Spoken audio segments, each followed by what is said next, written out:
This, at first glance, is just a smartphone.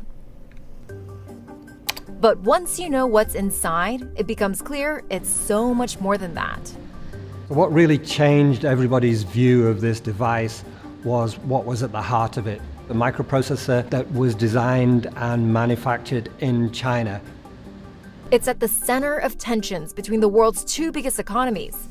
The phone made by Chinese tech giant Huawei represents a breakthrough by Beijing as it tries to escape Washington's controls on its access to technology and establish a self-sufficient chip industry. If those U.S. controls had been successful, then a smartphone as advanced as this simply should not be possible without importing key components. China now is more capable than ever of building advanced technologies. And it worried U.S. officials who are more concerned about advanced chips going into military equipment than smartphones. It left them wondering, how exactly did China do it?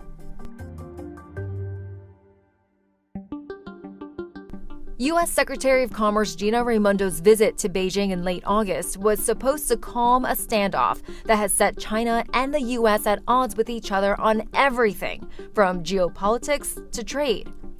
Her department has spent the past few years making it harder for China to buy or manufacture the advanced semiconductors needed to fuel the upcoming technology revolutions. U.S. hawks say it's about restricting China's military capabilities. The Chinese side say it's more to do with restricting the nation's economic growth.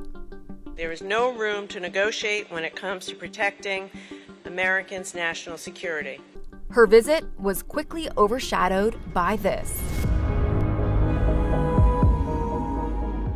The Mate 60 is made to compete with Apple's iPhone. But unlike the iPhone, the Mate 60 didn't get a splashy launch event. Instead, it was quietly released for sale online. It still managed to sell out within hours. What it made the timing of that device look like was, though, that Beijing was trying to send a significant signal to the US to say, hey, look, you've taken all of these steps, you've tried to hold us back, but here we are, this is what we can do. My colleagues in Asia commissioned what's called a teardown. Literally, you pull the phone apart and then you point a microscope and other pieces of technology at the innards of the phone. During the process, we found out that Huawei's new smartphone is powered by a self-designed chip manufactured by SMIC. SMIC is China's biggest chip maker, a contract manufacturer that makes semiconductors designed by other firms such as Huawei. And that shows that the two companies are now making a certain progress in their semiconductor capabilities. The chip industry distinguishes chips by referring to them in nanometers, or billionths of a meter. That's about half the diameter of a DNA double helix. Basically, the smaller you can make a transistor, the better you can make the capabilities of a chip. If you're looking at Samsung's latest Galaxy or obviously Apple's iPhone, these devices are going to be based upon chips that are using 3nm technology. U.S. export controls were aimed at keeping China's tech capabilities 8 to 10 years behind the U.S. But the Kirin 9000S chip found in the Mate 60 Pro demonstrated that it may only be 4 or 5 years behind the world's most advanced technology. This chip was made with 7nm production, and that is a lot closer to where the industry is, to the state of the art, than the US had been hoping. So how did Huawei and SMIC pull this off?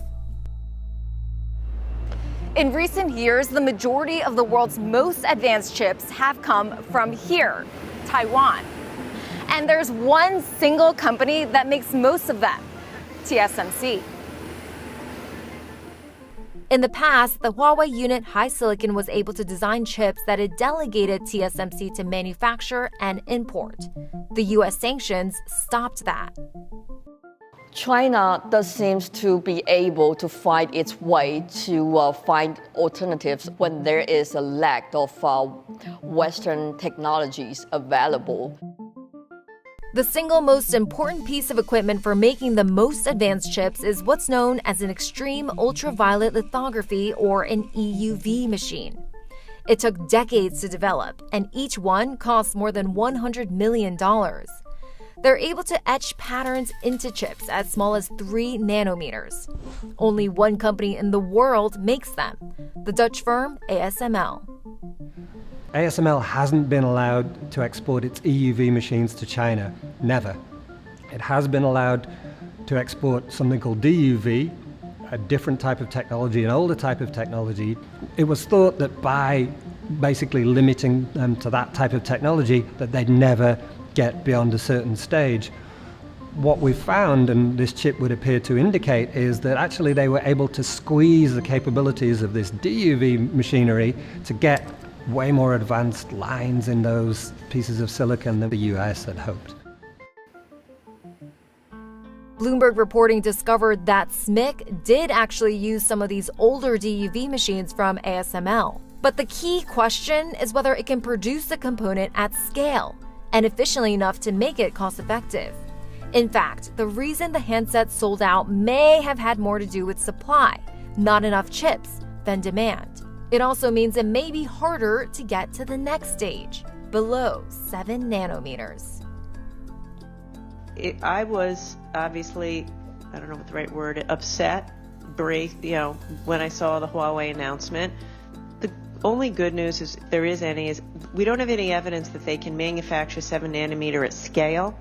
On what's called the China hawk side of the equation, this is the last chance that America has to cut off China from access to advanced technology. Some Republican lawmakers are now calling for the Biden administration to cut off Huawei and SMIC from American technologies completely.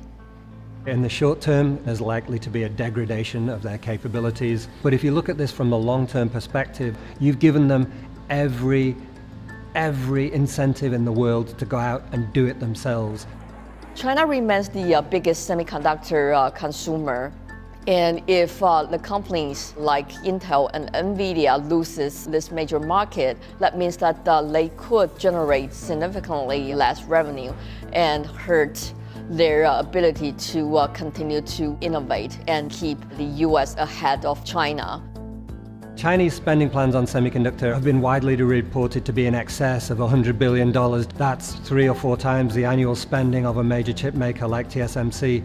Given that kind of capital, given that kind of patience, there is a chance that they will get to advanced capabilities over time.